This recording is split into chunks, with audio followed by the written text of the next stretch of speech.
There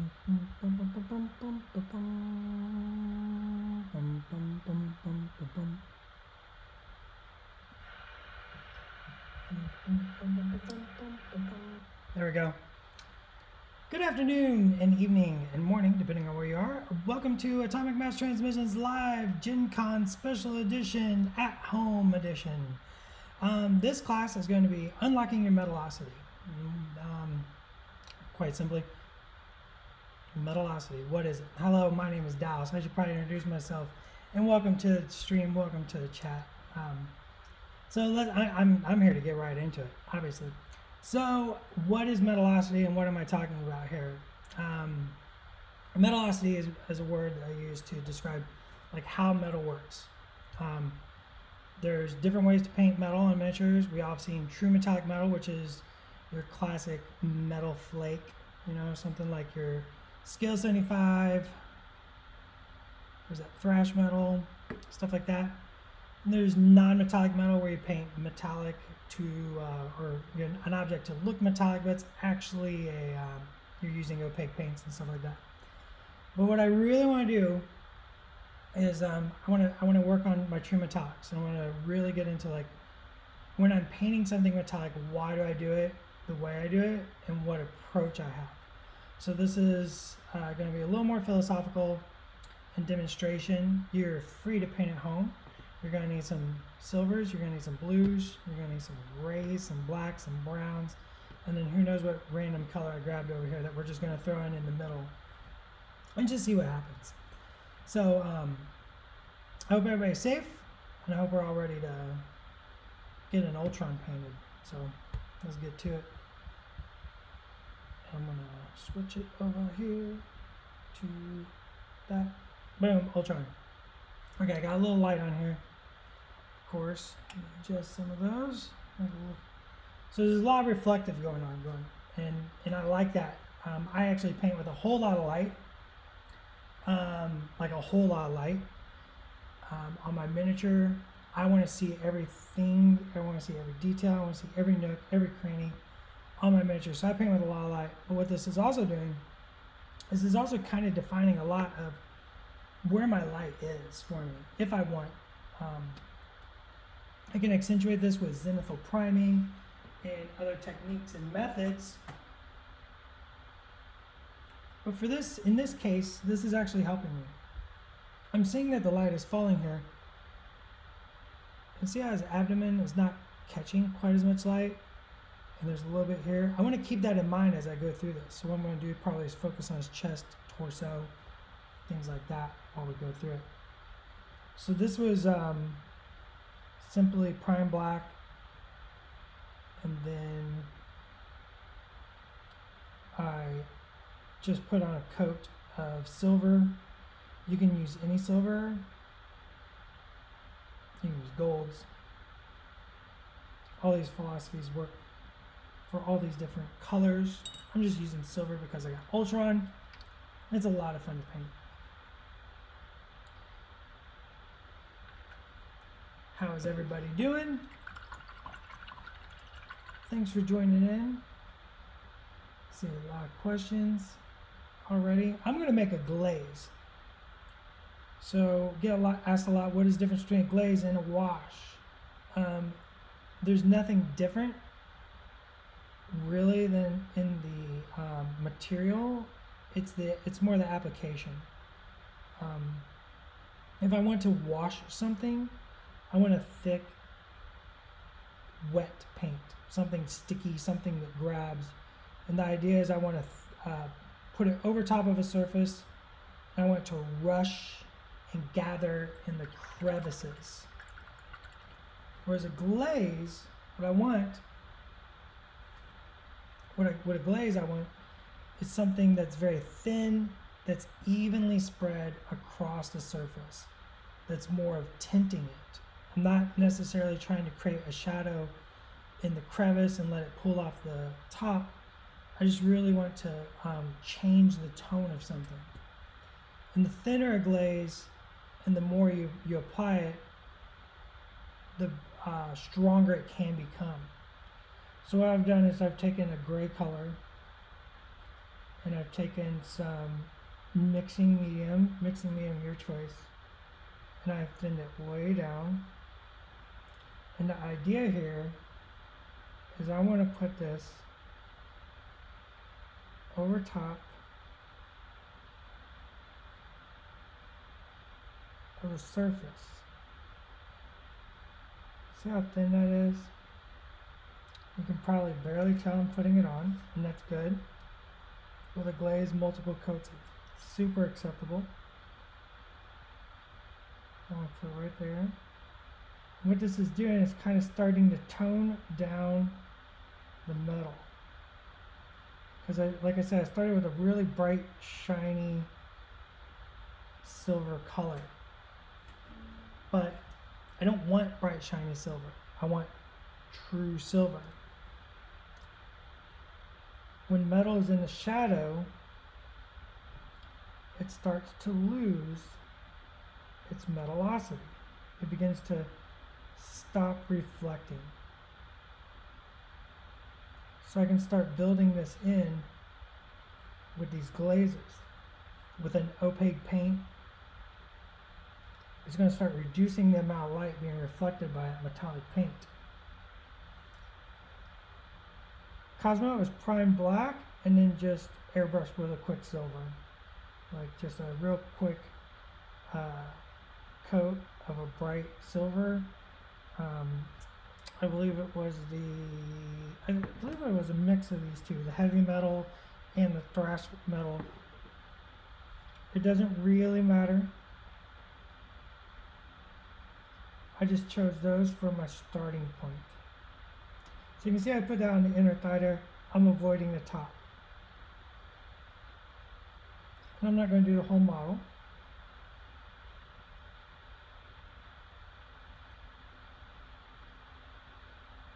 I want to focus.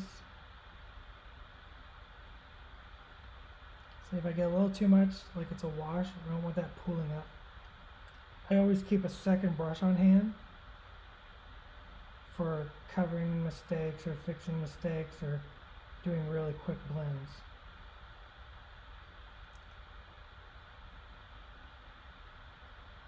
So I don't really want it there, so I'm going to clean that up.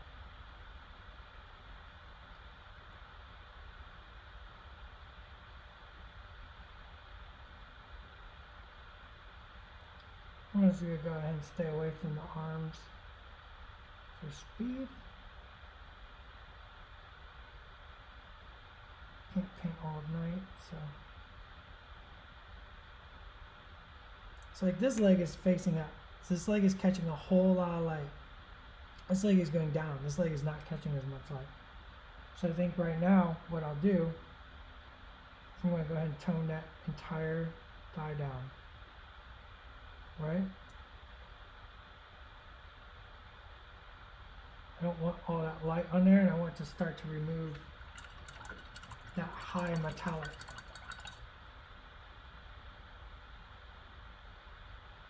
Is my mic a little low? Let me see if I can fix that. I got my mic cranked, kids.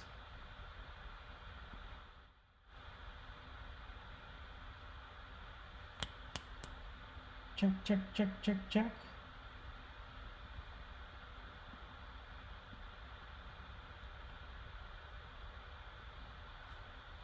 Okay, hopefully that's better. I moved some little random switches on my dashboard, so maybe that'll work for you.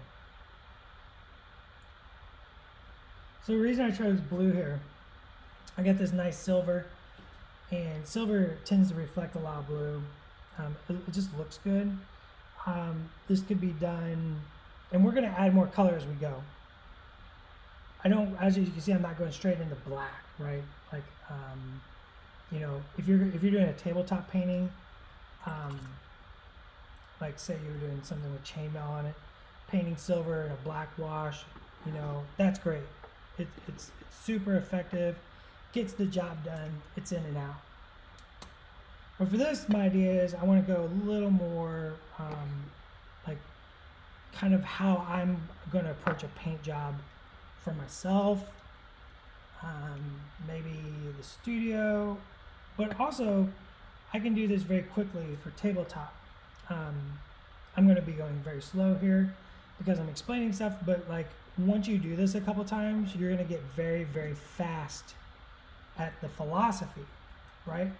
So then you're going to start adding that philosophy. So maybe the next time you paint something with chainmail or something with metal, instead of going straight to that armor wash, you know, you can throw on a blue wash and then do the armor wash, the black wash, down in like the deep crevices.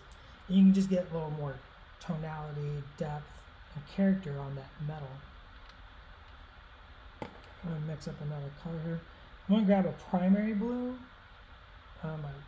This is coming out of my wet palette. And I'm going to grab some ink.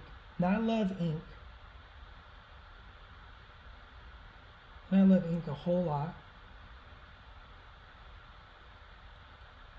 And the reason I love ink so much is that it is so punchy. It has so much pigment. It's very, very intense. So I have like the scale color intensities. I'm going to add a little brown to blue. I'm going to reinforce this with a little burnt umber.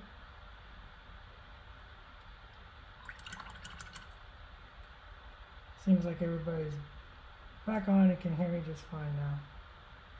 Now this, I want to reinforce by real dark shadows. So of course right here, whereas abdomen is pinching, I really want to reinforce that. Any of these panel lines, I want to reinforce that.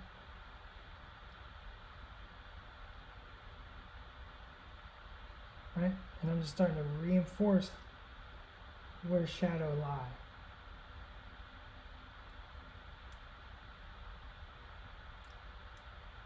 Oh, a splash. Clean that up. It's like maybe here. I'll bring that over. And I stop right there in the middle. What that's doing is it's reinforcing that light coming from this side. So it's going to make it more dramatic.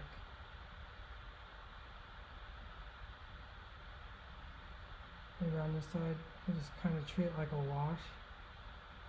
Just reinforce that hip is like buckled behind and under.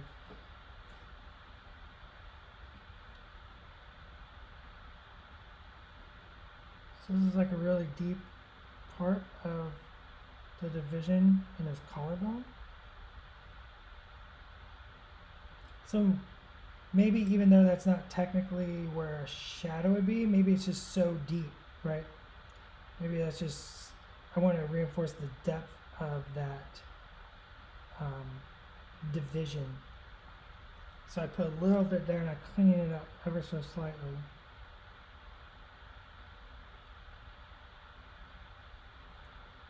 Really want that neck area.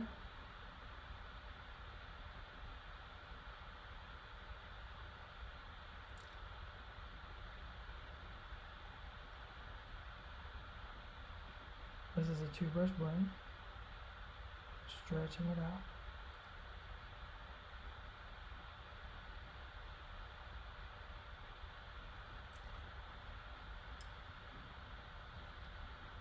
So what I'm doing is,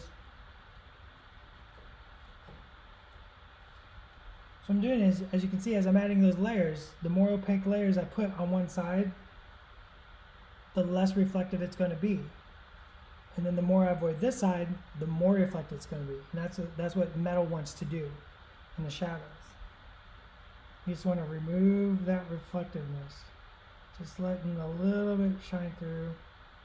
And it's the appropriate amount for what you think, right? Like you can go more, you can go less. It's really up to you. You know, to define your style, your look. There's no wrong way to skin a cat, as my granddad said. Terrible saying, though, but I guess it's getting the point across right this side.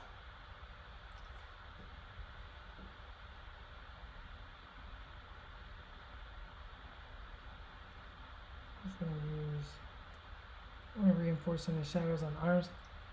I'm not going to get too crazy on the appendages, like I said, for speed of the class.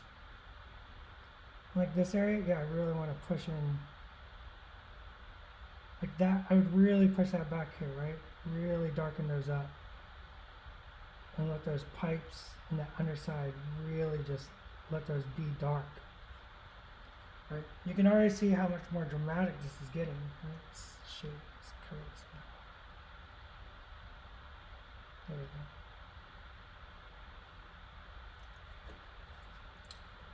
It was a blue wash over the silver. It was a blue gray.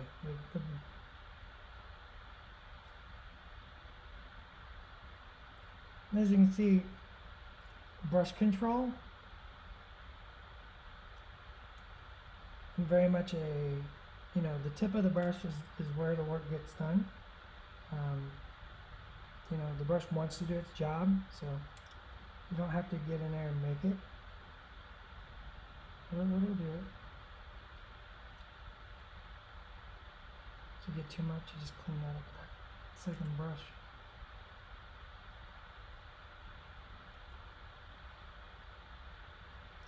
I'm going to double reinforce all this.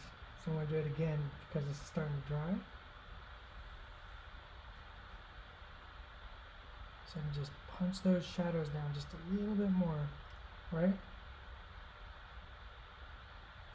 Just really start to darken that area.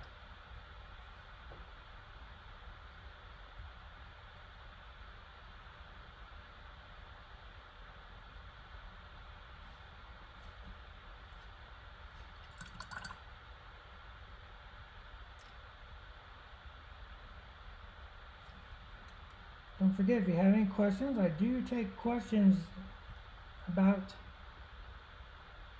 what I'm painting. I can answer questions.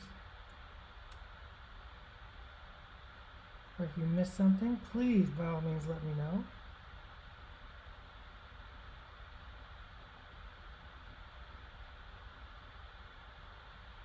So I'm just barely touching the tip in there, just letting the tip of the brush work for me, just getting those lines. Because I want the lines divided. So like this side, I divided lines, but I didn't get I did not mix, or I did not let the ink mix get on top of those little two little panels. No ink mix. Over here, total ink mix. That's going to give that contrast back and forth, right? There's multiple types of contrast. Light contrast, so dark to light. Temperature contrast, hot and cold. Value contrast, and that's what I'm working here. So this is the same element on two different sides, treated differently. It's going to give me visual interest across the dimension. Where do you leave the second brush? That's in my mouth. So if I'm not using the second brush, it's just between my teeth.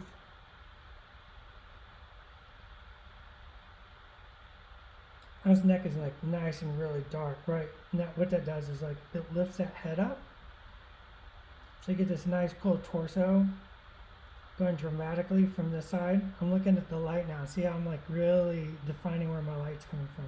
It's coming from this pectoral area, fading away, clipping that hip, really bright here on that thigh, right? So when I go to do this thigh later, I might really accentuate the darkness, especially on this backside. Really accentuate the darkness to push all that visual interest right there. And then almost all of this will be treated pretty heavily. And then just those toes, I want those toes to pop out, right? So I'm just looking at how I want to treat the light, and I'm reinforcing those areas over and over and over again. Everybody's painting with me. Awesome. That's great, Mr. Dragon. What paint am I using at the moment? I'm using the scale 70. I I had a bottle of the primary blue out. It's on my wet palette, and I mixed it with the Intense brown ink, and that's what this color is. I'm reinforcing my dark shadows with. So it's a primary blue mixed with ink, brown ink, and it makes this really beautiful, rich shade tone for my silver metals that I really, really love.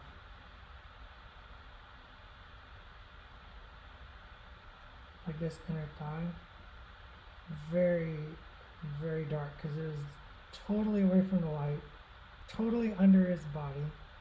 The only thing it would catch is reflective light. And we might do a little reflective light in a little bit. We'll see what we get with the class. Yeah, Payne's Gray is a good color. It'd be a good start, I think. So I think now I want to add a little bit to this guy. I don't want just, so I'm going to play around. I'm thinking about just taking some violet ink. I'm going to shake the heck out of this. What brushes am I using? Currently I'm using Winsor Newton Series 7s. Looks like I have a 1 and 2. I probably really would rather have a 2 and 3 right now, but I just grab these. If you're unfamiliar with me and my painting habits, I'm kind of reckless, so I just grab whatever I got and I make it work. I'm not real picky. I'll use a brush that's been beat to heck, and I'll use it to paint a studio model. So I'm gonna put, see how bright that purple ink is right there? I want to add a little color to our guy. So I know his glow is going to be very hot. I know his glow is going to be yellow, orange color. So I'm going to go opposite the color wheel. I'm going to put a little purple in those shadows. Way over here on that far side. I'm going to put some right here. Alright. Once again, now we're creating that visual interest on that metallic.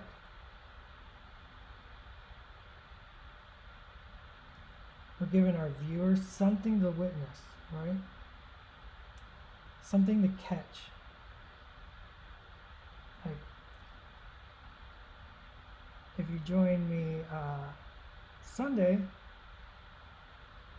I mean, we got a ton of content this weekend, of course, and I hope you join us for all of it. Because you never know what's gonna pop up. But Sunday is going to be a discussion on the Worthy, which is the Atomic Mass painting competition. And these kind of things, like what I'm doing here, is one of those things I, as a judge, really love finding. Like when I'm like looking at a miniature and I just go, oh wow, like what an interesting place to put a little bit of chartreuse, or what a great use of color right there in that very selective spot. So I just want like a little bit of purple, kind of hidden in that torso.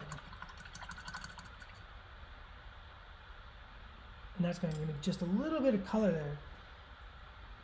Even if you can barely see it, once I add those orange lights, and I know we're a little bit off, but I think this is important off of Metalocity, but I think this is important. It's going to add a lot of visual interest, and your eye's going to catch it. It's going to make the orange and the yellow more vivid. It's going to make it more intense, right? Because that opposite color shining on the metal and reflecting the elements around it, right? So getting some of that ambient color built into him lifts that up.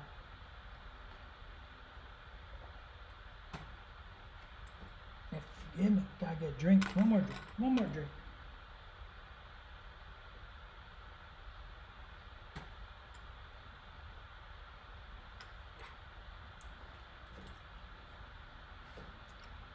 Now maybe I want just a little more dark.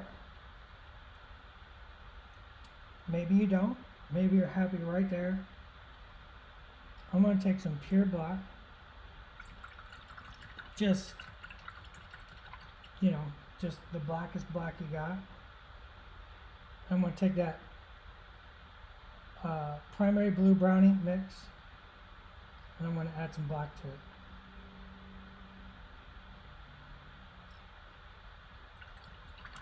Now if I wanted the super black, I could throw in a drop of turquoise ink and add more black, and it'd really punch up that black and make it very, very incredibly dark. But I think this black will work. You know, it's once again, it's finding the appropriate level for you and your project. I like to teach people how to paint, not what to paint, if that makes sense. So I'm going to tilt him up, hopefully you can see it. I'm going to paint this dark. This is almost totally opaque paint. This is not a wash. This is very much an opaque paint. And I'm removing all the metal. I'm removing all the reflective from some very, very select places.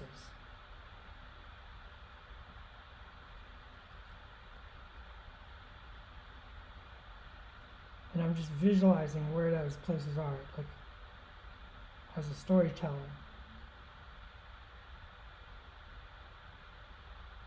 And looking at how light is acting and how I've been reinforcing where the light is acting. It's just kind of guiding me, right? You know, I let light, natural light, kind of set my early parameters, but then I went in, we went in, and we reapplied it. We reinforced it, and we kind of demanded where it's going to stay. Because that's what we're kind of doing, is we're kind of like demanding light to stay in one place on the miniature.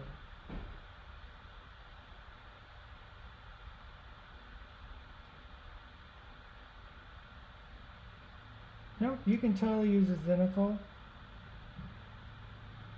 with metal. Totally okay.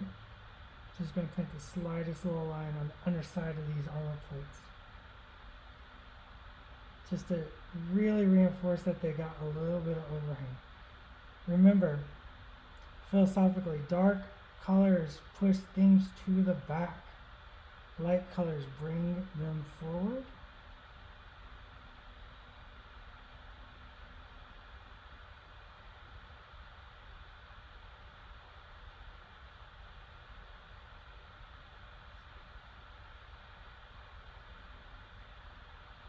Was too much, so I cleaned it up and I put in a better line this time, because now I just know better.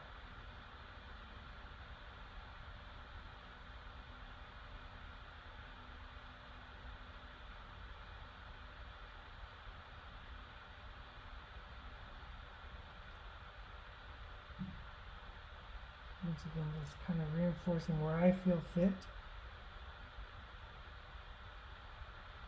I want it to stay.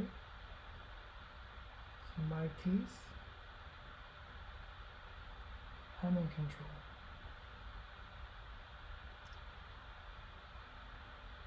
And that's what you get to do. You can make the decision and you just keep working, and you get there. Make the miniatures look the way you want.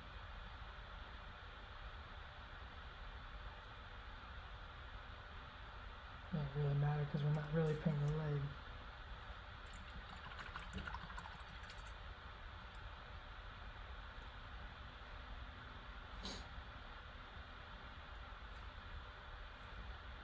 Okay, I'm going to let that dry.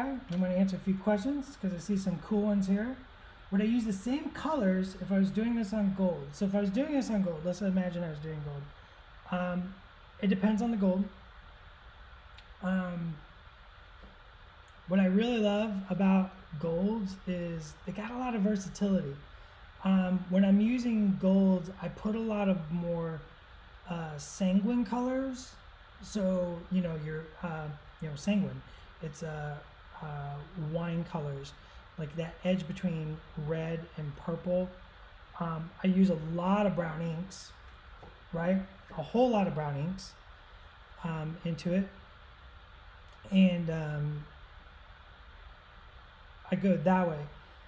If you're going for an old gold, you're going to go more green, right? If I was going more, the same thing on this. If I was doing this metallic, this silver, you can, instead of purple, you could go more green, right? So you could do all kinds of different things, right? It all depends on what story you're trying to tell.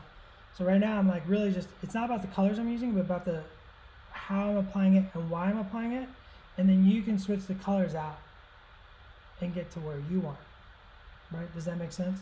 But like for golds, sanguines, umbrals, brown inks, of course yellow ink. I love adding some yellow ink into my gold. It just makes it more brighter and livelier. Old golds is more green, brass, you get more red.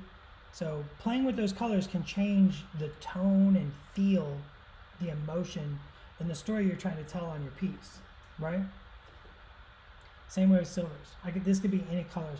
Any of these colors could have been swapped out for anything else, and we could make a really cool silver Ultron. Somebody asked, what inks I use? I'm using the scale intensities, right? Using those right now. I love inks. I might have a whole class on inks this weekend, actually. If you check out our stream, I'll be painting some stuff. I'll be going over some golds and some brasses and putting them in there. Adding inks to blue to make it more intense. Maybe adding inks to make more black.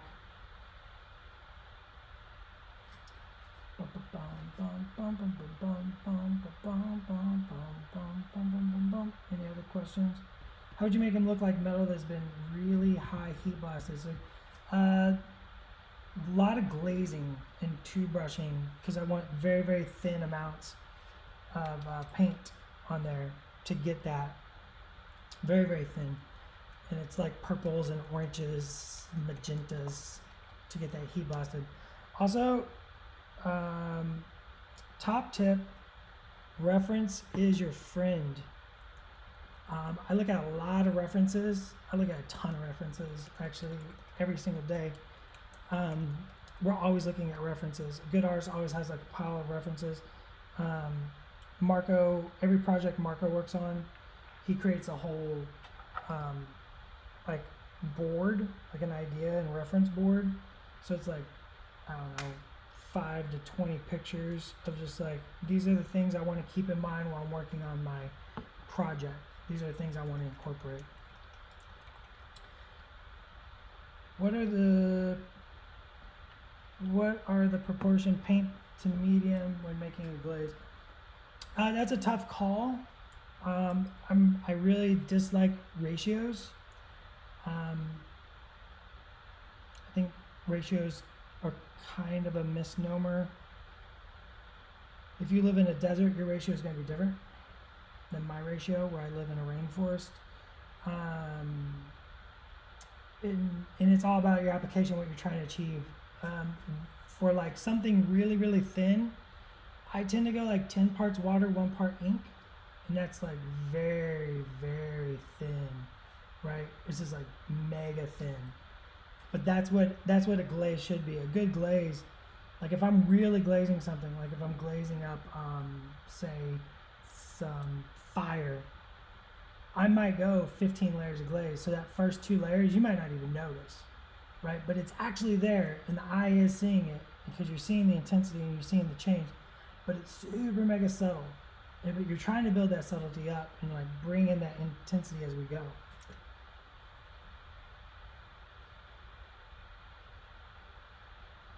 I mean, you never know what I'm going to do in the future, Zach.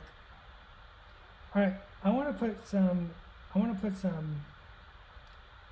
low reflections on this guy.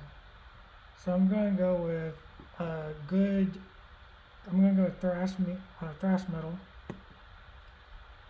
This is a nice dull silver. It's not super shiny, but what I want is to catch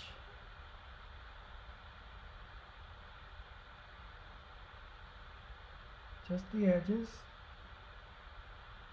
and maybe reinforce bounce lights.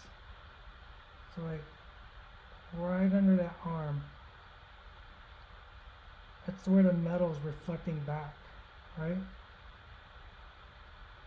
And back onto the cylinder of the arm. So like if you think about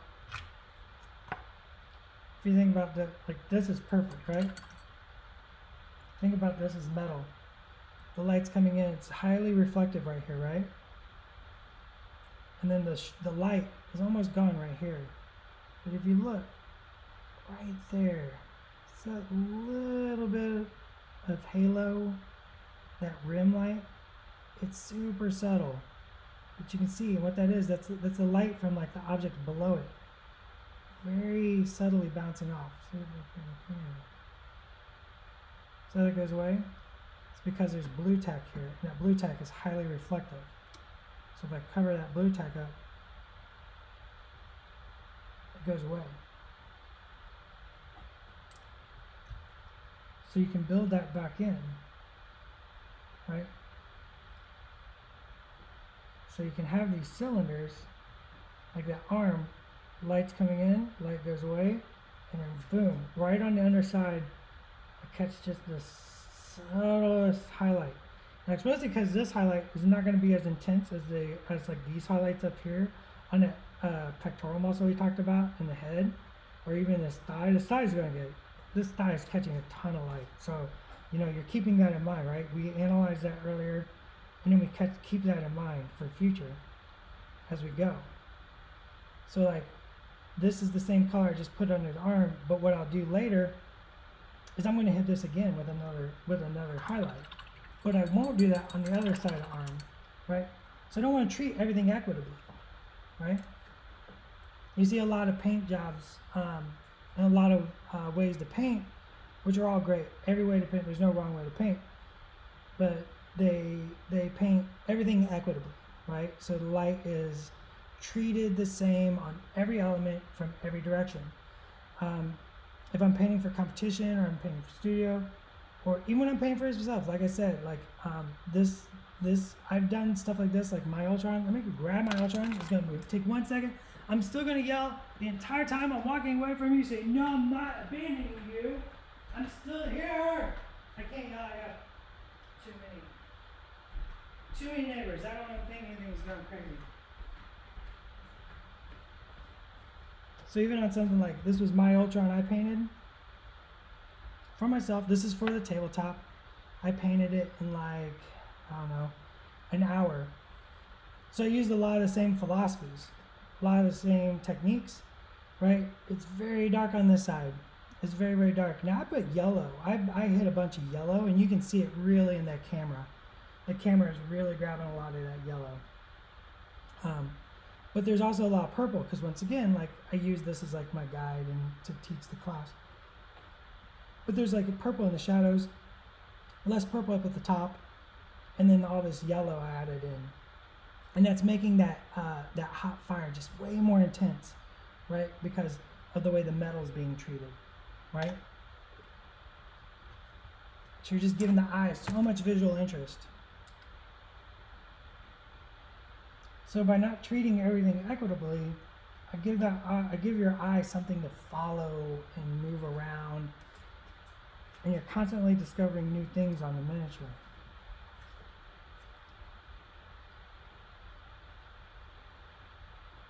Right, and as you practice and discover these philosophies and these techniques, like you'll get faster with them, and you can incorporate them very quickly onto a miniature, and you can get more dynamic results in a much swifter time.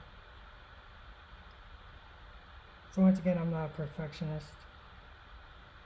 I'm here to get things done. So I'm just gonna Just kind of visualizing where my highlights are. I'm just going to throw them on there, right? Just going to let the brush, let the miniature guide me. And I just want to reinforce those areas that I'm seeing, right? The miniature is telling me where it's at, and I'm just agreeing with it and bringing it more to life. So I know that pipe catches just a little bit more than normal. You can thin this out, right? You can stretch that out with that second brush if you want. What that does is kind of thin it out and stretch it.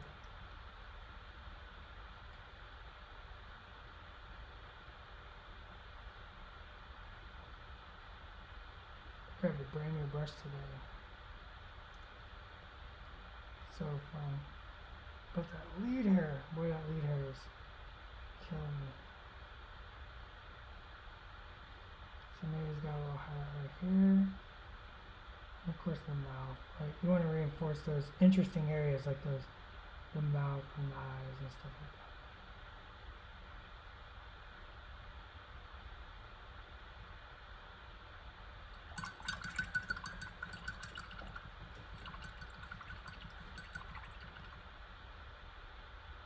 All the Metalocity has been unlocked. So what I love about metals is like the way light acts on them sometimes is like you can just get away with like a little doot, just a little dot. It just makes it very interesting. Just gives you something visually to look at in the miniature.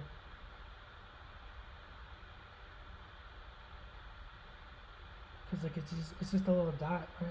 And it just adds that little bit of, maybe it's like imperfect metal, or maybe it's just a interesting point of light. So I'm just reinforcing those little subtle highlights.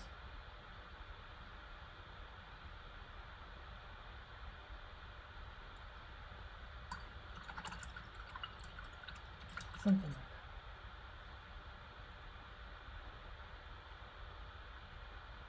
that. Yep. So gunmates, that's a great question. That's a great question. Gunmate says, I've seen people put reflective spots and specific points inside the deep shadows on models like this to great effect. Do you have any tips determining? Yeah, that's exactly what we were kind of talking about earlier with the underside arms, right? So metal does that. Metal can have these very intense reflection points, right, from the ambient light around the miniature. You can get these really cool points. What I like to do is I like to find a good edge. So like if we're looking up underneath here, this is all very, very dark. There's a little edge plate, put a little dot. Or you can put it right in the center. It doesn't matter. You're just giving that, you keep it very tiny and subtle, and it's doing that same thing. All you're doing is just reinforcing that idea of that edge highlight, that halo, right? Maybe this is very dark right here, just right there on that edge. I can just throw a little dot and it looks really, really sharp. It's very hard to see because I kept it very, very tiny. And that's kind of the philosophy what I did up here on the shoulder. It's just a little dot. So like maybe in that deepness of that neck, right? What this represents is like maybe there's like all these little pipes and all these little gribbles inside his mechanical bits, right? So you just throw a dot or two, and those are just places where the light is just catching, you know, maybe they're like very, very sharp angles that the light just happens to catch on, and you're just kind of visually creating those yourself. You can get very artistic with those too. Like those don't even have to be your highlight silver. Those could be literally anything at this point. You could do like a rich red, and like these little, like a little dot of rich red, or maybe some very light green, and just very subtly dot those in, right? So A lot of fun stuff you could do artistically, right? You don't have to go realistic, right? You're not necessarily trying to recreate something realistic. You know, sometimes it's about making something that just looks cool. It's like he's got these little pipes along his side here. They're very dark because that's where we paint them. I'm just going to put a little highlight dot right along the top of each one. You know, maybe there's a different type of material capping it. Who knows? It doesn't matter. I'm just going to paint like that, and now it just looks cool.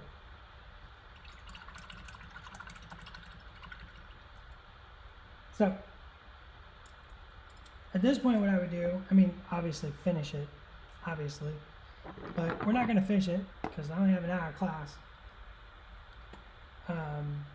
What I would do is I would dull coat it. I dull coat everything, especially metals. And I know some people out there are like, what? Why do you dull coat your metals? You're trying to make it shiny. And I agree. I am trying to make it shiny. But what did we establish earlier, class? I'm going to pretend like you're here and I'm waiting for you to answer me. I'm just going to paint his eyes white while I wait for your answers.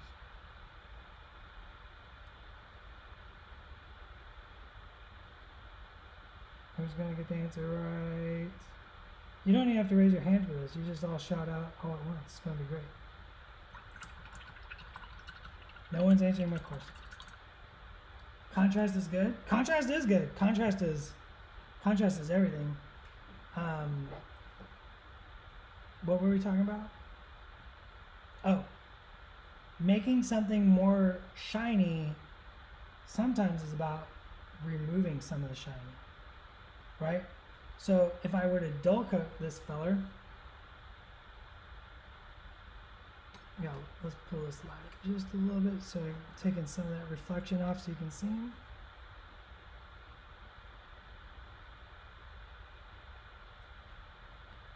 So by removing a little bit of that reflectiveness with a dull coat, because it can't remove it all. Dull coat's not going to remove it all. It's not going to make. I would dull coat this, and then I go back with a very, very high silver. For this, I'm going to use the heavy metal. They have another color that I've enjoyed. This guy here, speed metal. I might even do this instead. I mean, this is almost white. It's so metallic. Yeah, the top of the lake reflects. That's what that rim light is. That's what that rim light represents. Is like things like that. You can really get into light. Like you can see on the bottom of this arm. See that rim light on the bottom? If I put my finger there, see how much more light that gets? Right? That's because my skin is more reflective than the black cap he's on. So depending on what you're painting, right? You got to think about all that. Like I don't want to automatically do it because I don't know what he's standing on yet. I mean, he's standing on this cool tactical rock.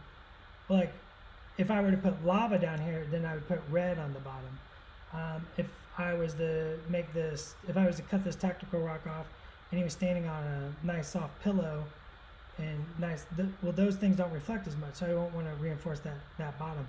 So it's all about thinking about what your miniature is doing and then reinforcing those, right? So I would dull coat, and then I'd bring in like a really mega high silver, and I would just focus so much attention on this side. And just really bring that highlight.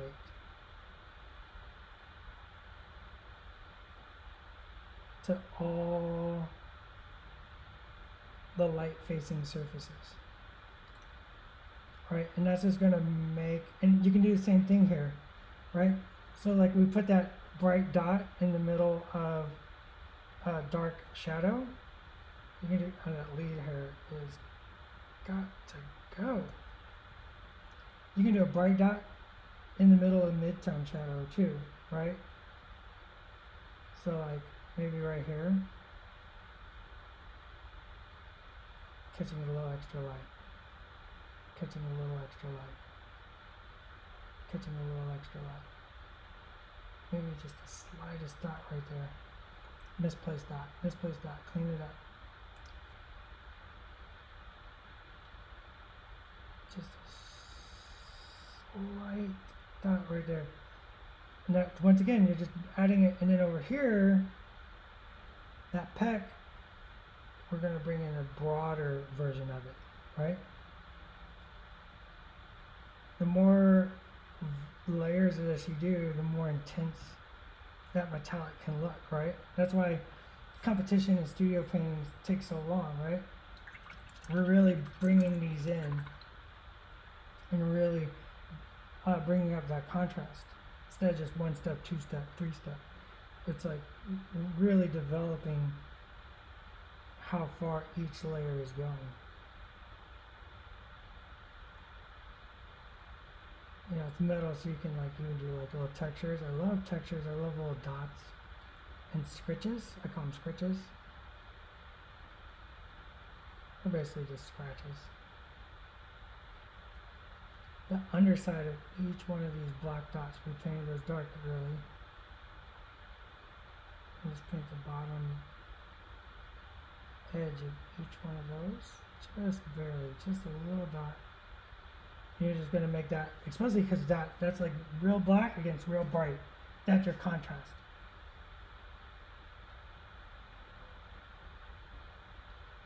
Same thing there, right on the top. Right on the top. No, over here, I'm not blending out. Over here, I'm blending out. That's the difference. That's what's going to make it look different. Sharp pinpoints in the dark. Broader brights in the light.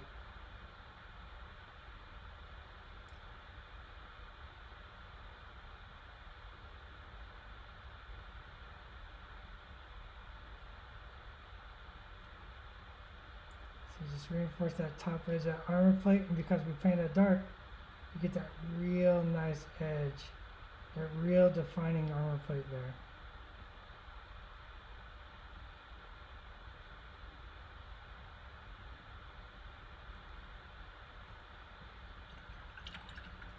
Now that looks metallic.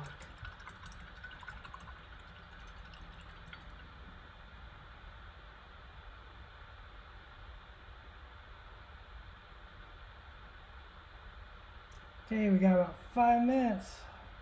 Now's the time to ask your questions so we can finish up. In the last minute, did you misses or anything like that? Let me know. Let's grab a little, orange ink.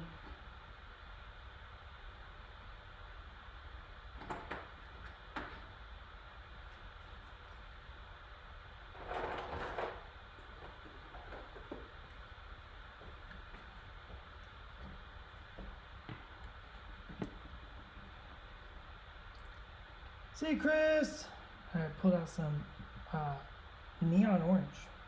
I haven't actually used this yet. It's a Scales effects stuff, and it is neon. How to paint crusty, corroded copper brass. Add green. That's a whole second class. Add a little green. Custom terrain tutorial. Maybe that's something we can do. We don't have somebody working in the studio that does that. That's all a contract, so that makes that a little difficult. So I'm going to paint some bright yellow in those eyes real quick while you guys are asking your question.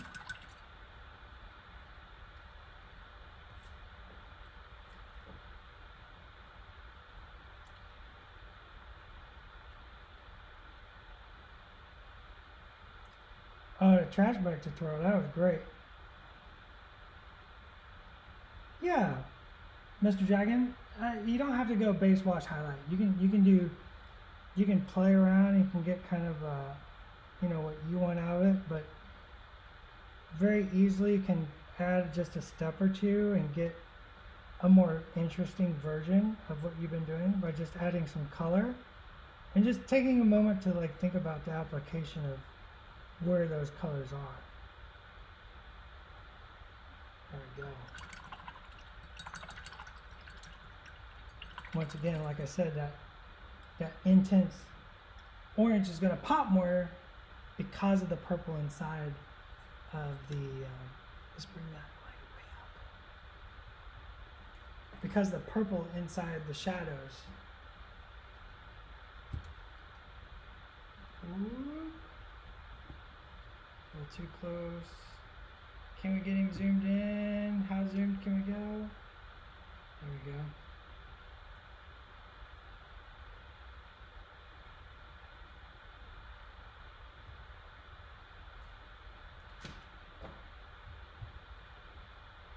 There you go.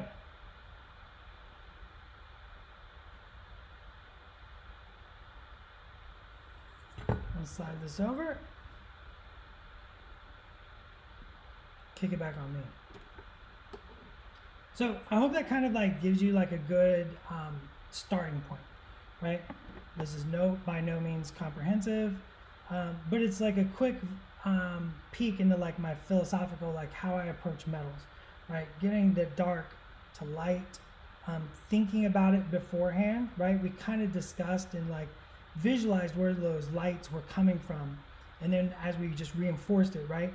So you put that first shadow on, and that light stays more here and less here, and then when you go to that next one, you're like, okay, well, I'm just going to stay away from this, and you just keep reinforcing. That's what I mean by reinforcing.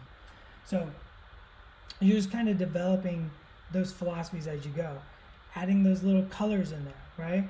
Thinking about those colors to make the other things more interesting, right? And like why light works the way it works. Bounce lights are super tricky, but you'll get there, right? You just practice it and you mess up, right? Tons of mess ups in my life, tons of mess ups when I paint. You just keep going on to the next one and you get better and better. So remember, we got tons of classes. We got tons of things coming for Gen Con from Atomic Mass Games. We've got Mr. Wilshick and Will Pagani doing some development hangouts. I got more class hangouts. So you should totally like, I don't know, come and like check those out. Remember, follow Atomic Mass over at Instagram, Twitter, Facebook for all your Marvel Crisis Protocol needs. And to stay up to date on what's happening this weekend, I know Josh is showing a lot of cool stuff and sharing a lot. We got a lot of teasers. We got a lot of like little, I'm looking at my desk over here. A lot of little sneak peeks coming. So be ready to jump in, join us, and just have a good time together, because that's what we do. That's what we do. One team. So stay safe. Have fun this weekend. Paint some Marvel Crisis Protocol. And play some Marvel Crisis Protocol. We got the event going on. What's that called again, Pagani? He's going to say it in like 2 seconds. 1 second. He's taking too long for me. I can't remember what it's called. I'm really bad with names. Infinity Clash! He said it. I knew it. So check out Infinity Clash. Play some games. Team Illuminati. I'm just saying. Boop, boop. So until tomorrow, I will catch you later. Be safe and be the hero we all want to be. Bye, guys.